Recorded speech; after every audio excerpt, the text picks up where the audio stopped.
Sir নমস্কার। নমস্কার, বলুন। স্যার আমি যখন শ্বাস নিচ্ছিলাম তখন আমার 10 মিনিটের মধ্যে মনে হচ্ছিল আমি সব ছুঁয়ে ফেলে দিব না, যদি এরকম মনে হচ্ছিল। ওকে।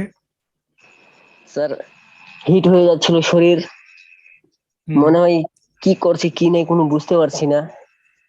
রাইট। স্যার খালি ব্রেনটা খালি খালি হয়ে যাচ্ছে, মনে হয় ঠান্ডা জিনিস একটা ঢুকছে যেমন, হুম। ওরকম আসছিল। ফিলিংস কেমন হচ্ছিল আপনার ভেতরে? কেমন অনুভূতি হচ্ছিল? স্যার অনুভূতি হচ্ছিল যেমন মানে কিছু নতুন করে সৃষ্টি করছে নাকি, মনে হয় এরকম হচ্ছিল। ওকে। Very good. হুম, এটা করার আগে এবং করার পরে দুটোর মধ্যে পার্থক্য কিছু বুঝতে পারছেন? আগে কিরকম ছিলেন আর এখন কেমন মনে হচ্ছে? স্যার বুঝতে পারছি স্যার, আগে আমার মাথাটা যেমন কিরকম জাম করেছিল, এখন অনুভূতি হচ্ছে যে কিছু ঠান্ডা হয়ে গেল। ওকে।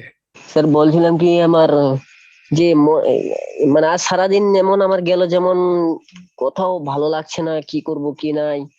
হ্যাঁ, কাজে মন বসছে না, এনজয় যখন আনন্দ হচ্ছে কোনো আনন্দ আনন্দ আসছে না, হুম। এরকম আসতেছে স্যার। যখন আপনার ক্লাসে জয়েন করলাম তখন সব চেঞ্জ হয়ে গেল। আস্তে আস্তে আপনি বুঝতেই পারছেন যে আপনি ওয়ার্কশপে আজকে দ্বিতীয় দিন, আপনার কি মনে হয় আপনার সুস্বাস্থ্যের দিকটা আস্তে আস্তে উন্নতির দিকে যাচ্ছে না অবনতির দিকে যাচ্ছে? আপনার কি মনে হয়? স্যার উন্নতির দিকে যাচ্ছে। ব্যাস। তো সিম্পলি একটা জিনিস বলবো, একটু ইনস্ট্রাকশনগুলো যদি কাইন্ডলি মেনে চলেন।